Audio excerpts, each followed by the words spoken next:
back, everybody. I am working on a Sherwood raw water pump, and what I'm going to do is pull this apart. I just now took the bolts out, and I'm going to take this apart and inspect this rubber impeller that's in here.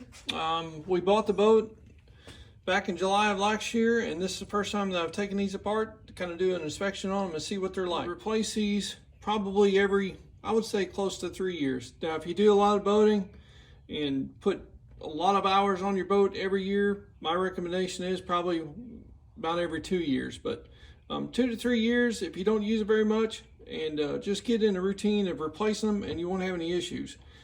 Something to keep in mind as well is you might want to mark your housing. I just took a chisel and marked that. That way I know that this goes back on only one way, because it can be switched. So there is a in and an out on this, and I'm just making sure that put it back together right. So let's pull this thing off here, see what we got.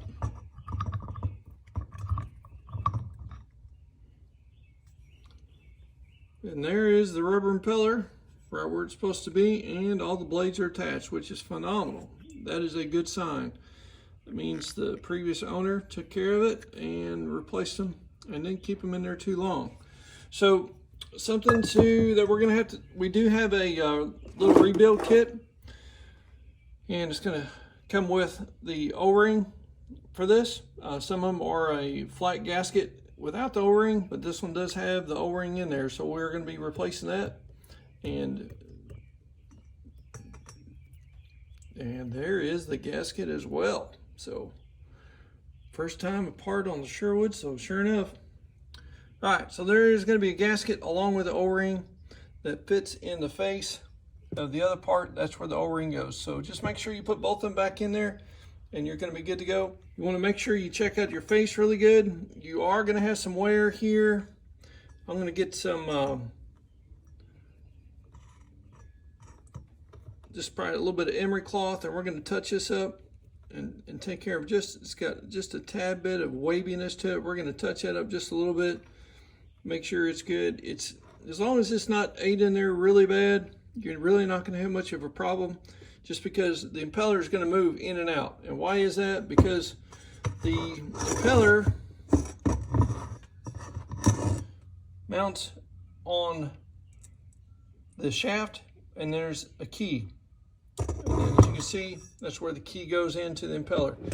Something to keep in mind is when you put this back together, make sure that that key does not fall out when you put it together. If it does, it may get lodged in there, and then it may not even go back together right. So if you've got a gap in between your two faces, most likely the keyway has fell out and you need to go find it. Okay, if you forget to put it back in there, you start your engine up, this is going to be moving. Okay, this is not going to be moving. So it's something real important to keep in mind. And then also on the shaft itself, you've got a shaft seal, which is located down there in that hole. Okay, that's it. That's the back side of it there where that snap ring is. You can easily replace that as well. This was not leaking last summer. I did check it a few times when we was out. If it starts to leak, you're going to start having a little weepage coming out of those holes right there. So when that happens, not a big deal. You're just going to replace the seal. Before you put this together, rotate the shaft, make sure the bearing is also in good shape, and also side to side play on the shaft, make sure it's good. We're going to get these back together again. Check out the impellers. Most likely I'm going to reuse these impellers. I'm going to pull them out, verify that there's no cracking on the vanes.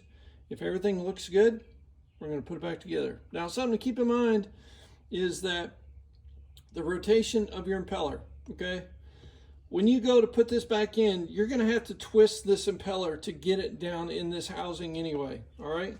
If you twist it the wrong way, I guarantee you it will still, when this engine started, it's going to be a little dry anyway. It will rewrite in the proper direction, okay? So if you forget which way it goes on there, I'm telling you, don't worry about it, because when you fire it up, these impellers, if it's going the wrong way, once it starts turning, they'll just bend, flop over the right way, and you're going to be good to go, okay? Something else to look at too is this this part of the housing right here, make sure that when you pull your impeller out that it doesn't have a lot of big gouges in there, because this is where the water actually seals against the impeller. That way it's able to have a good suction off of your raw water inlet, bottom of your hull somewhere. And without this working properly, you can have some water bypassing in there. But anyhow, just one more thing to keep an eye on and look for when you're in here doing this work, okay? Now, something else that I want to show you guys, and I want to find it here, because this is what's going to happen if one of these impeller blades breaks. Now listen, my boat is a 1987, all right? That means it's old, all right? It's not a new boat, it's an old boat. These will break.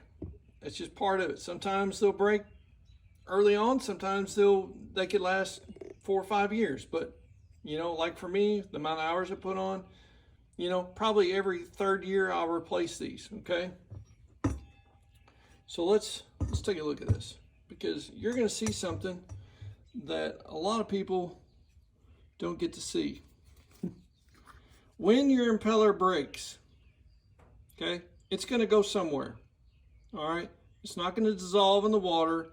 It's just not going to just magically disappear. Guess what? It's going to go either in your engine or it's going to go to the exhaust manifold risers. All right, so that's just part of it. So if you have an impeller that breaks off and you pull this apart and you've got missing impeller blades, you need to probably spend a few minutes to try to locate them, all right? Why do I say that? Because this impeller's in good shape, right? Look at there. See that one right there? It's lodged in there. Let me show you the other side. That's how it should look on that side. All right, let me flip it back around. See the one side you can see, the other side you can't. Guess what? That's an old impeller blade jammed in there. So that is going to restrict your water flow by, as you can tell, at least 50%.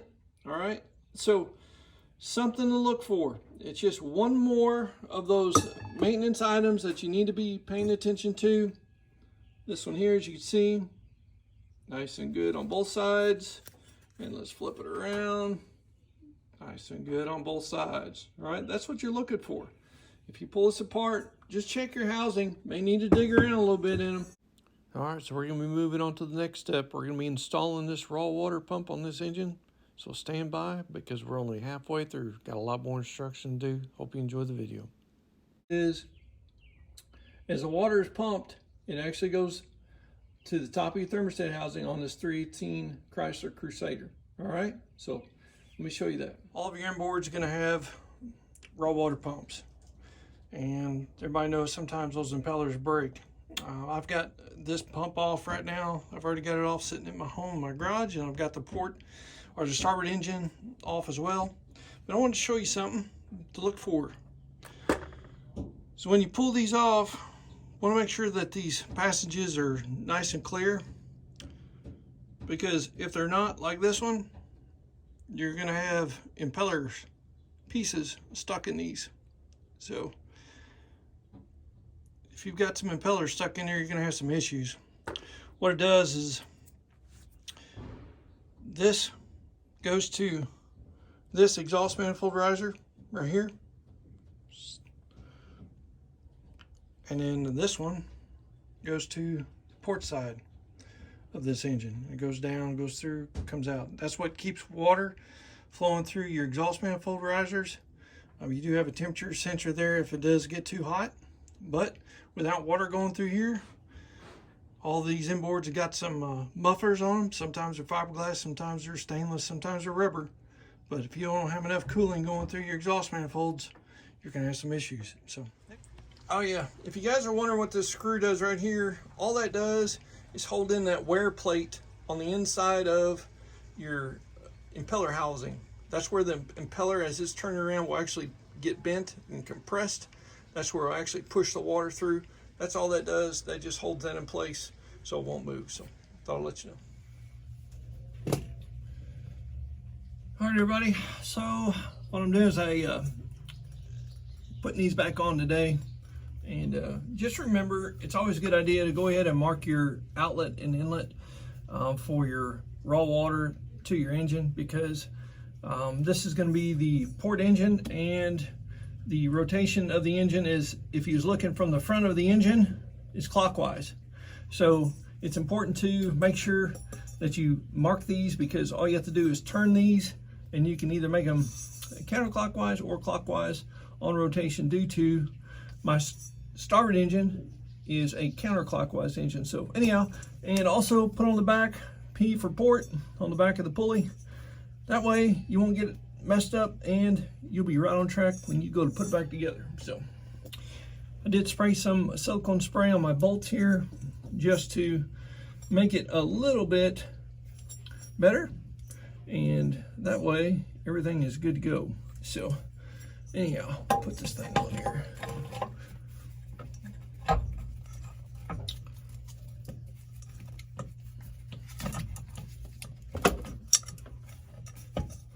Main thing is just take your time. Make sure you don't cross thread your bolts as you're putting them in there, and you'll be good to go.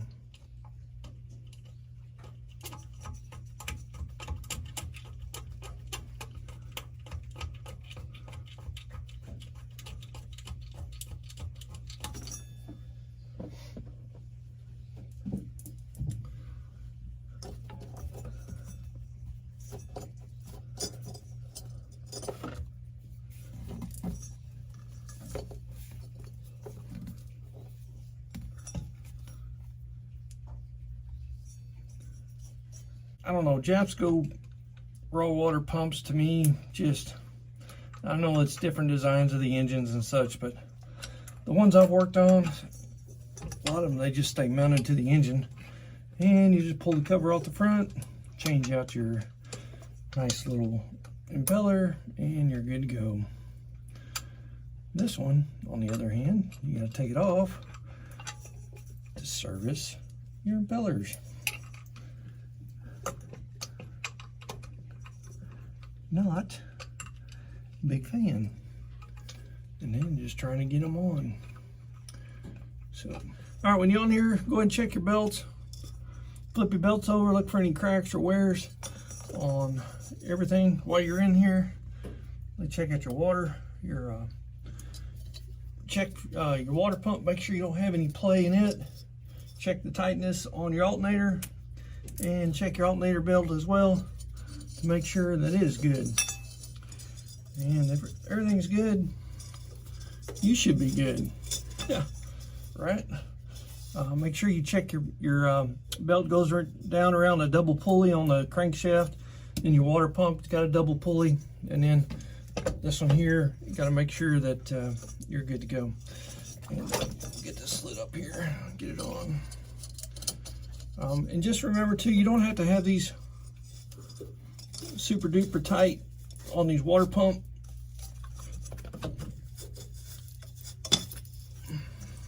There's not even a tensioner on there, so basically what I'll do is I'll just get a pry bar in here, and we'll pry it and get it tightened up right quick.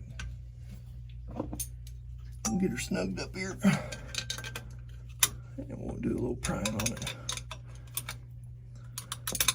Just remember, your top bolt is just your pivot. Your bottom bolt is the actual tensioner on the slide. Let's go down on the bottom, see if we can pry up on something.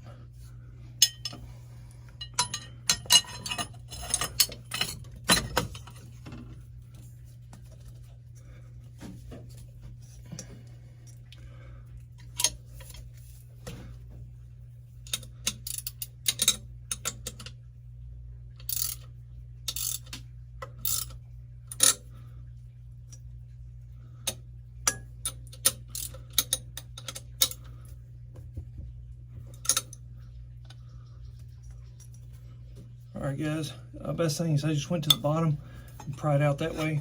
Got a nice little leverage point, and should be good to go there. Something you're going to need to get one of a ratchet style closed in wrenches.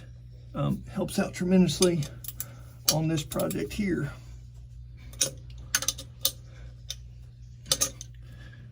Little play, a little bit more play on the bottom one. Buddy, you're good to go. Let's put this dude back together. First thing is reattach the get you focused here. The hose clamp that goes on the bottom. It's gonna be your suction side. So make sure you got a good clamp and your hose is on there nice and tight. Because if you don't have it all together right, you can't suck air. That's gonna affect your cooling because you're gonna be pulling air into the system.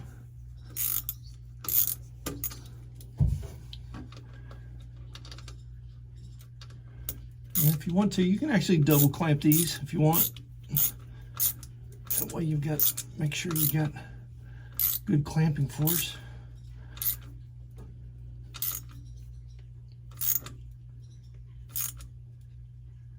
Just don't over tighten them. That's the main thing. What I'll do is I'll tighten this up. I'll come back maybe next week when I'm down here and I'll just do a little snug on these, because every time you tighten up on a rubber hose clamp, a lot of times it'll actually shrink in a little bit. So just take your time and just do a double check on it. You'll be good to go. Bring you all back up.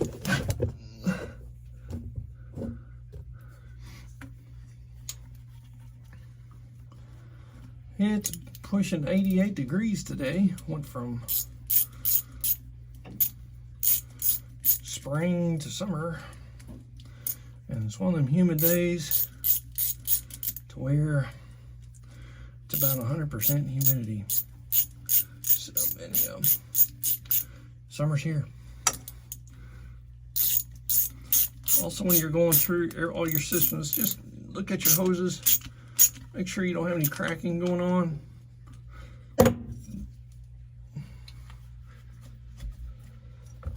Make sure everything's in good shape on your system.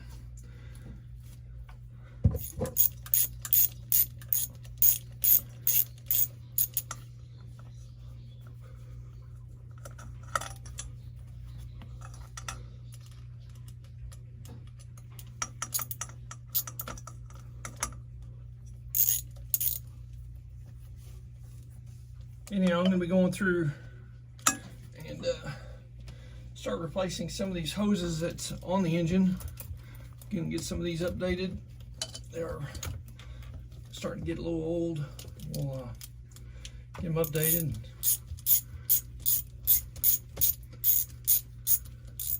Get some new ones on there. If I do an engine at a time, I'll probably go ahead and replace all of the hoses on one engine and then go back through and get the other one done.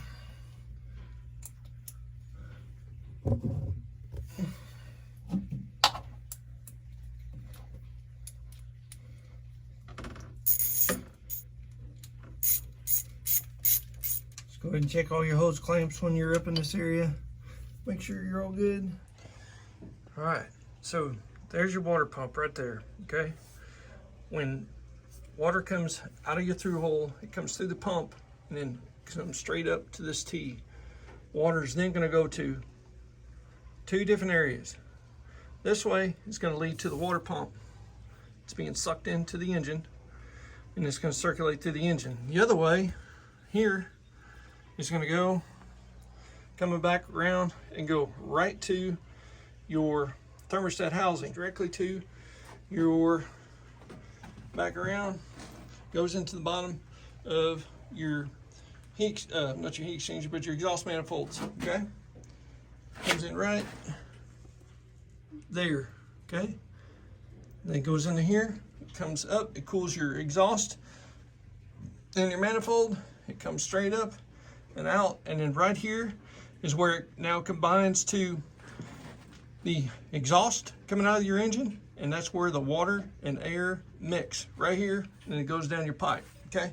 So this is where I had those impeller blades stuck right here. So pay attention to there. They'll come in here and they'll try to 90. They'll get stuck right in this area. So if you lose a impeller, don't worry. Just check it out. See where you can locate it. What needs to happen, in my personal opinion, they need to put a little strainer right here, which would be great. If the impeller does come here, if it gets past here, it won't get lodged up into your exhaust manifold riser, which is in here, because you've got some ports, some small ports located right here in this area. Just outside the big square, you have 4 small rectangles. That's where impeller blades can get stuck. They could actually plug this up as well. So yeah, thought I'd show you that. Also, just wanted to let everybody know that if you don't mark your pumps and you don't know which way they go, on the starboard engine on a Chrysler Crusader 318, it's going to mount just like this. So that little screw right there is going to go facing inward. It's going to mount just like this.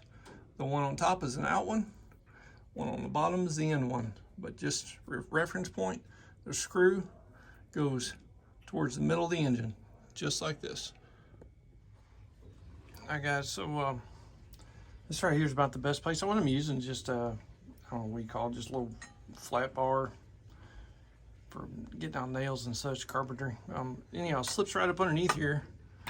Then you got a pry point, you can pull it out, then you tighten up that bottom nut there, get your belt nice and tight. So this will work good on both sides. So that's the best way to do it. Just go up underneath the pump and then pry outwards, and you should be good to go. Get your belt just as tight as you want. Alright, so I got them up and got one port engine, just checking for leaks here. Make sure everything's good.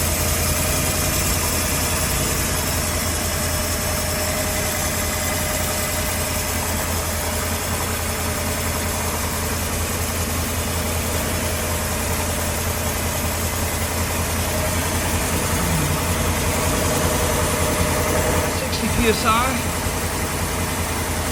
That's a nice little I'm glad I put that gauge in there. I really like that.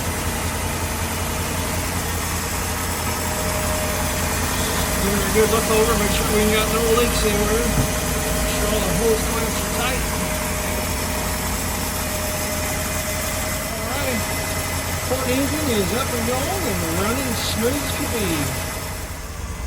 What I'm doing is I'm making sure that the thermostat isn't opening up, that it is opening up, because we drained the block and it is opening right now. As you can see, the temperature is dropping. It's due to when they had purged, and then thermostat's opening up, and you don't get that. Usually I got up to about 150, so 155, and then as the thermostat opened up, then it's going to drop back down to the thermostat that's in these 318 Chryslers are 142 degrees. So we're sitting right at close to about 140. So it's close enough. It'll probably actually start to move up just a tad bit now. And it'll fluctuate back and forth until the temperature equalizes. And that thermostat is holding back exactly what it needs to achieve that 142 degrees. So you'll see it move a little bit until she gets all the way up operational. We got 13, right at 13 volts, and everything in there is looking good. And oil pressure, you can see sitting around about 65, 70 on this gauge here. The gauge down the engine room sitting right at 60, so a little off, but not a big deal. Tachometers working good, so everything's up and going, running good.